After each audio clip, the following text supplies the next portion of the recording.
They say a child cannot choose their father, but a mother can certainly make that choice. In this chilling case, that choice would prove to be fateful. Jesse McFadden, a convicted rapist with a harrowing history of sexual crimes, was granted the opportunity to become a father figure to 3 teenagers, a decision that would have devastating consequences. On the day he was slated to appear in court, Jesse McFadden vanished. What followed was a harrowing discovery. 7 bodies were found at his home, each shot in the head, with 2 of the victims having been sexually assaulted. The pressing question remained, how could such a horror unfold? As the investigation deepens, you will form your own conclusions by the end of this narrative. Prepare yourself, for this is a case that will linger in your mind.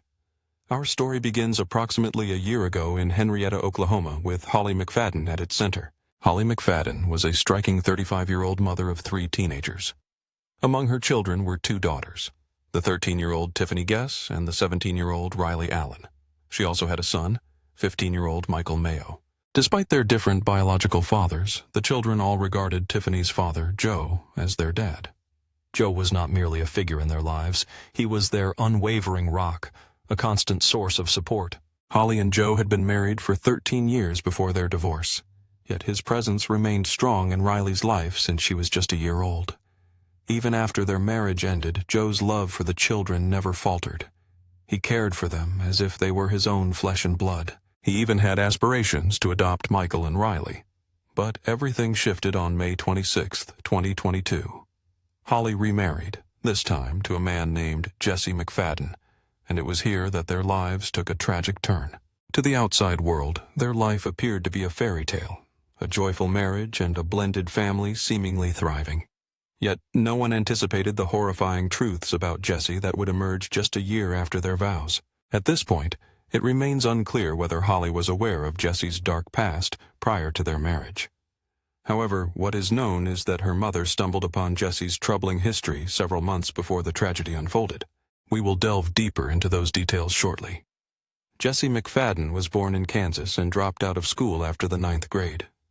His first brush with the law came while he was living in McAllister, where he faced charges for possessing alcohol as a minor. In 2002, he confessed to stealing over $80,000 from his grandfather, pleading guilty to a felony charge of grand larceny.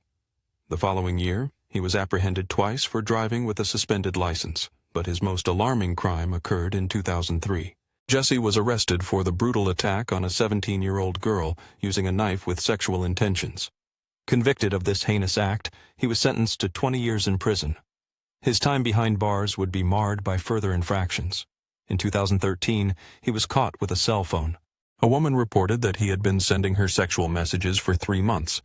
In 2016, he found himself in trouble again when prison officers confiscated another cell phone, uncovering explicit conversations involving a 16-year-old girl named Caitlin. Caitlin's grandfather had alerted prison officials about their inappropriate interactions, as detailed in an affidavit from a Department of Corrections investigator.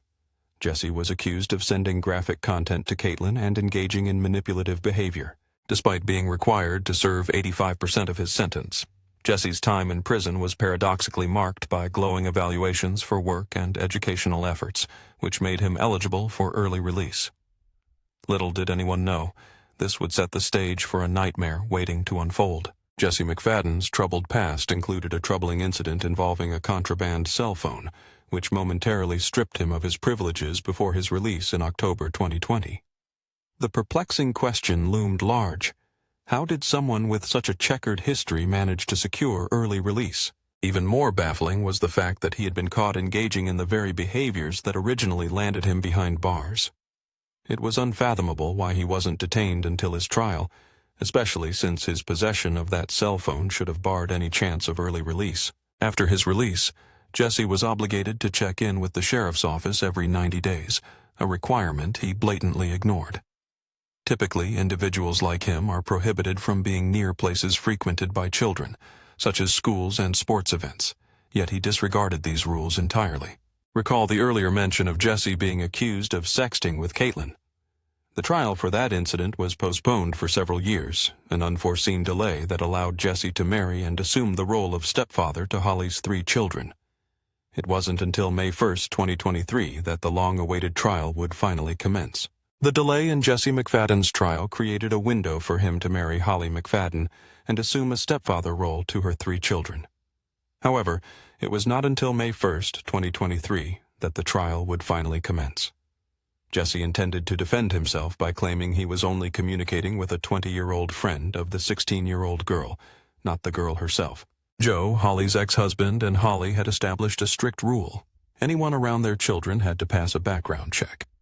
Holly assured Joe that Jesse's background check was clear prior to the trial on May 1st. Yet, it remains a mystery whether Holly overlooked Jesse's troubling behavior or simply chose to ignore it. What truly transpired is now lost to speculation. Meanwhile, while all awaited the trial, a series of deadly events were about to unfold. During the last weekend of April 2023, Ivy Webster and Brittany Brewer, along with several other girls who opted out, were invited to spend time at Tiffany's house, where Jesse McFadden was also staying. The weekend was meant for typical teenage fun. On Saturday, around noon, Jesse picked up Brittany with plans for a shopping trip to the mall. Their itinerary also included a visit to Main Event, a popular family entertainment center in Tulsa. Ivy kept her mother, Ashley Webster, updated through Snapchat throughout the evening. However, the next morning, something felt amiss. Ivy and Brittany's parents began receiving texts from their daughters, stating they were heading to McFadden's family property in McAllister. By Monday morning, the situation escalated into a full-blown crisis. None of the children, Brittany, Ivy, Tiffany, Michael, or Riley, were seen getting on the school bus that drove past their homes. Alarmed and anxious, the parents reported their children as missing to the police. At the same time, Jesse McFadden was scheduled to appear in court for his trial that Monday, but he failed to show up. Officers waited outside his property for a warrant, and when they finally obtained it, they were unprepared for the horrifying discovery that awaited them. 7 bodies were uncovered scattered across Jesse McFadden's property. The initial shock of discovering Jesse himself among the deceased was just the beginning, as authorities began to piece together the identities of the victims. It quickly became apparent that the other 6 victims were equally tragic. Jesse's wife, Holly, her 3 children, Tiffany, Michael, and Riley, alongside Ivy and Brittany, 2 close friends of the family. Jesse McFadden was due to face the court that fateful Monday, but he never arrived. Outside his property, officers anxiously awaited a warrant. When it finally came, they were unprepared for the horrific truth that lay within. 7 bodies were unearthed across Jesse McFadden's sprawling property. The initial shock of discovering Jesse among the deceased was merely the beginning, as authorities scrambled to identify the tragic victims. It soon became evident that the loss was profound. Jesse's wife, Holly, her 3 children, Tiffany, Michael, and Riley, alongside Ivy and Brittany, 2 cherished friends of the family. In a chilling revelation of cold-blooded violence, all 7 victims had been brutally shot in the head with a 9mm pistol. Among them, Holly McFadden suffered 3 gunshot wounds, while Jesse McFadden appeared to have turned the gun on himself in a final act of desperation. The bodies lay scattered across 2 separate locations on the expansive property. Ivy, Brittany, and Riley were discovered approximately a quarter-mile from the house, while the remaining 4 victims were found concealed within a dense wooded area. The disturbing separation of these bodies hinted at a more sinister narrative. It became evident that the victims might have been killed at different locations and subsequently moved, or perhaps they had been trying to escape their assailant. Investigators quickly uncovered the tragic truth. Jesse had unleashed his fury on his wife, her children, and their friends, before ultimately taking his own life. The motive behind these horrific killings remained shrouded in mystery, yet unsettling clues began to surface. Jesse was scheduled to start his trial on the very morning the bodies were discovered, a detail that sent shivers down the spine of those investigating the case. It is profoundly chilling to consider that he might have committed these heinous acts to ensure his dark secrets remained buried, preventing his family from uncovering the horrifying details of his actions just hours before the trial commenced. Text messages began to reveal the disturbed mind of Jesse McFadden. Caitlin, a witness to these events, recounted receiving unsettling messages from him the evening prior to the trial. As she prepared for her crucial day in court in Oklahoma, a Facebook message request from Jesse caught her attention. Around 8 p.m., Jesse's messages conveyed a disturbing tone, as he seemed to blame Caitlin for not dropping the charges against him. In his rambling frustration, he expressed how his life was unraveling because of her actions. He proclaimed, "I did exactly what I promised I would do when I got out. I got a marketing job, made great money, and was advancing. He continued, I've been here 2 years now, built a great life like I promised with you. This is all on you for continuing this. In another message, he lamented, Now it's all gone. I told you I wouldn't. These messages revealed a man on the brink, desperate to avoid a return to prison and enraged that his secrets were on the verge of exposure. At first, Caitlin assumed McFadden's blame was directed at her for some personal failure, perhaps a lost job. The tone of his messages hinted he no longer cared about the conditions of his bail, as reaching out to her was a clear violation of the rules. Not wanting to become embroiled in his turmoil, Caitlin chose to ignore the messages. Instead, she took the precaution of capturing a screenshot and sending it to Edwards, the district attorney of Muskogee County. The following morning, Caitlin received an unsettling call from the prosecutor. The trial had been delayed once again. As a precaution, Caitlin captured a screenshot and sent it to Edwards, the district attorney of Muskogee County. The following morning, she received a disquieting call from the prosecutor. The trial had been postponed yet again. The delay stemmed from McFadden's lawyer seeking additional time due to complications with McFadden's phone. Just 30 minutes later, urgency surged as Caitlin received another call from the prosecutor, informing her of a missing persons report involving McFadden, Brittany Brewer, and Ivy Webster. Recognizing the severity of the unfolding crisis, Caitlin hastily packed a bag and secured an Airbnb just 45 minutes away, fearing that Jesse might come for her.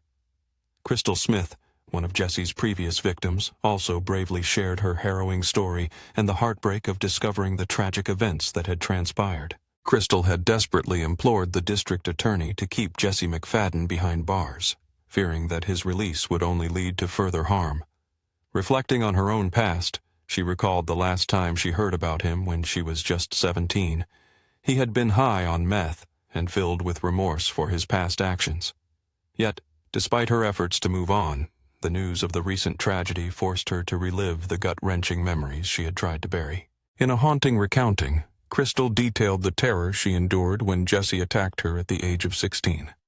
It had been a seemingly ordinary night at a party in McAllister, but when she returned home, Jesse appeared uninvited, claiming his wife had thrown him out and he needed a place to stay. Despite her attempts to reject his presence, Jesse forced his way inside, silencing her screams by gagging her with a sock. He bound her to her bed, subjecting her to unimaginable horrors. Following the discovery of the bodies, Caitlin Babb found herself overwhelmed by a tempest of emotions. Guilt, anger, frustration, and profound grief crashed over her like a relentless tide. "I feel horrible," she confessed, her voice heavy with despair. "It makes you feel like you're not even human, you know?" Caitlin's case was set to go to trial on Monday, a date she had long prepared for. She had been ready for 6 years, but when the gruesome news broke, McFadden was a no-show. The devastation was palpable, especially knowing that this tragedy could have been prevented. "It never should have happened," she lamented. As the reality of Jesse's past came to light, the parents of Ivy and Brittany were left in shock. They had been completely unaware of his criminal history, believing the weekend sleepover to be a normal occurrence. Nathan Brewer, Brittany's father, described Jesse as a nice guy, unaware of the monster lurking beneath the surface.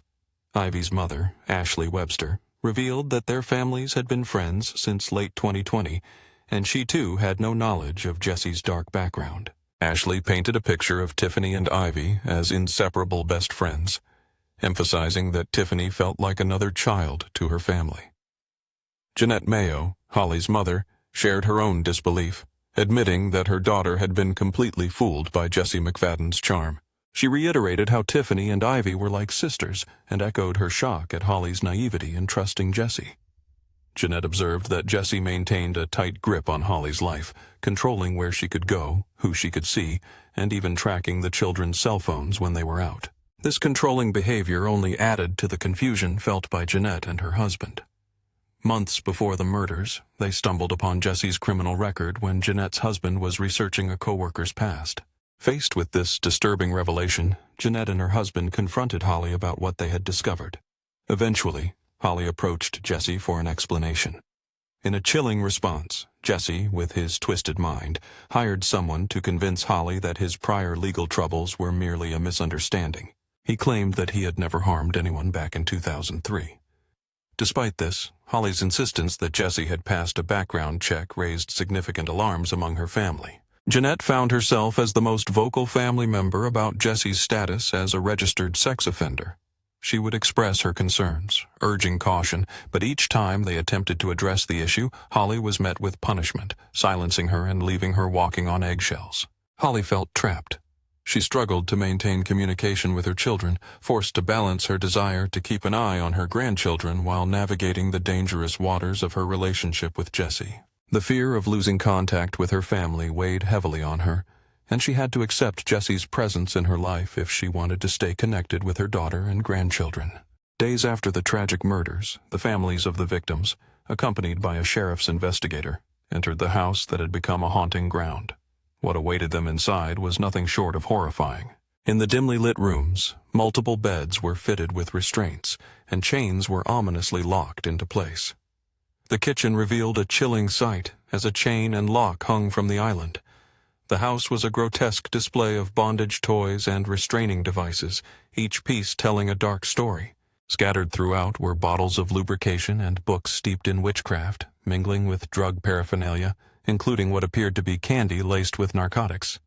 Investigators meticulously gathered a trove of evidence from the scene, seizing computers and cell phones that could unravel the mystery. Among the disturbing evidence were dirty bed sheets and other unsettling materials. One family stumbled upon their daughter's cell phone, alongside several other devices, multiple computers and 2 laptops, each a potential key to the truth. They uncovered a bloody wet wipe, 5 additional phones, and even more chilling items hidden within the closet, including sex and bondage devices. In a 2-week search, officials collected at least 2 hard drives, alongside 9 cell phones, palm and fingerprints from Jesse McFadden's truck, and various purchase receipts that could link him to the horrors within. The investigation also extended to a storage unit registered under Holly McFadden's name. However, when the families called the police to report their findings, they were shockingly told to leave the property, leaving them in disbelief. Then, a notebook surfaced, filled with names, including those of the 6 victims Jesse had brutally murdered. The revelations from the house raised a haunting question. Did Holly know about Jesse's sinister actions? The state of the house was appalling, revealing a long history of torment and depravity. It was shocking how all this evidence had been overlooked, likely due to gross negligence from law enforcement, who permitted the families to enter the crime scene before it was fully cleared. It was unfathomable, and the chilling details within the notebook suggested that Jesse might have orchestrated this horror before, with everything meticulously planned. In an emotional interview, Ivy Webster's parents shared their harrowing belief that Jesse had impersonated their daughter through a text message sent on Sunday, after he had already ended her life. Ivy's mother, Ashley, recalled how she had been texting with Ivy late Saturday night. Yet, the message that arrived the following morning felt unsettling. It stated that Ivy would be going to McAllister and would return later. Now, they suspected Jesse had sent that message, as Ivy was likely already gone when it was dispatched. Ashley described Ivy as a wonderful kid, someone who adored animals, people, and playing softball. Known for her big heart and caring nature, Ivy was not just a daughter. She was Ashley's best friend. Their conversations were laced with affection, always ending with, "I love you." So when Ivy texted about swimming in McAllister, the specific wording struck Ashley as odd, yet she dismissed it, assuming Ivy was simply in a hurry. Ivy's parents also noted that they found Jesse's demeanor peculiar, but since Ivy's friends frequently visited his home, they believed it was safe for her to do the same. Tiffany, another daughter, often stayed over on weekends, and nothing seemed amiss during those visits. Jesse had skillfully concealed his true nature, convincing everyone that he was a devoted husband and a caring father figure. As Ivy's parents recalled the events leading up to her disappearance, they initially believed she was simply in a rush. They noted that while Jesse McFadden had always struck them as somewhat peculiar, Ivy often spent time at his home with friends, leading them to feel it was a safe environment. It was not uncommon for Tiffany, Ivy's close friend, to visit frequently and even stay over on weekends. During these visits, nothing ever seemed amiss. Jesse had masterfully masked his true nature, presenting himself as a devoted husband and a caring father figure, successfully deceiving those around him. Yet, beneath this facade, a chilling truth lay hidden, one that would soon unravel in a shocking series of events, leaving a community in disbelief. With a voice trembling under the weight of grief, Nathan, Brittany's father, recounted the vibrant spirit of his daughter. She had dreams of becoming a teacher or a veterinarian, aspirations that seemed within reach. Brittany's excitement was palpable, especially when she was chosen as Miss July in a local pageant, a stepping stone to the Miss National pageant in Tulsa. The joy surrounding her accomplishments was now overshadowed by heartbreak, as Nathan lamented the future that would never be. Jeanette, who had endured the unimaginable loss of 4 family members, shared her anguish while speaking about her beloved daughter and grandchildren.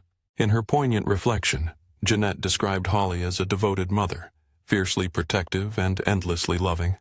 But for Jesse McFadden, justice was paramount. He did not deserve an easy escape from the consequences of his actions. The gravity of his crimes warranted a reckoning far beyond a swift end. As the investigation unfolded, even those who had crossed paths with McFadden in prison began to reveal the darkness that lay beneath his facade. James Fleming, a former cellmate at Joseph Harper Correctional Center in 2015, painted a disturbing portrait of McFadden's character, describing him as overtly sexual. Fleming recalled how their conversations frequently veered into unsettling territory. "He talked about sex all the time," Fleming remarked. It was a relentless theme, one that left him uneasy. He confided that had he not been mentally and physically strong, he feared McFadden might have attempted to prey on him. The revelation of McFadden's past crimes shifted everything for Fleming, forcing him to reevaluate his perception of the man he had shared a cell with. "When you find out something like that, it changes everything you think about a person," he said. "You don't receive a 20-year sentence for statutory rape if you're 18 and the girl is 17 just because her parents got upset." Fleming understood the gravity of McFadden's character. It was far worse than anyone could imagine. Locked up with a dangerous man for over 16 months, Fleming was acutely aware of the predatory behavior that defined their interactions. As he served time for burglary, he met Jesse McFadden, a man whom police would later identify as a killer of 5 children, his wife, and ultimately himself. McFadden's concerning predatory tendencies were evident. Every discussion they had inevitably led to sexual comments or innuendos. The grim reality that 2 of McFadden's victims were friends who suffered molestation before their tragic deaths has left many questioning how someone like him could slip through the cracks of the justice system, despite his checkered past and glaring red flags. Why were the signs ignored? How did the system fail so many innocent lives? Although Jesse McFadden attempted to portray himself as a reformed man by marrying Holly and playing the role of a caring father, the disturbing items discovered in their home, hand restraints, sex toys, and explicit literature, were unmistakable warning signs. It became evident that Holly may have been manipulated into accepting this troubling reality as normal. As new people enter our lives, it's crucial to remain vigilant and aware, for one can never truly judge another's character at first glance. The world is vast, filled with hidden secrets. Stay alert and informed. If you found this story compelling, remember to subscribe and explore our other true crime narratives. Take care, and we hope to see you again in our next episode. As the investigation continued, the weight of the unfolding tragedy pressed heavily on all those involved.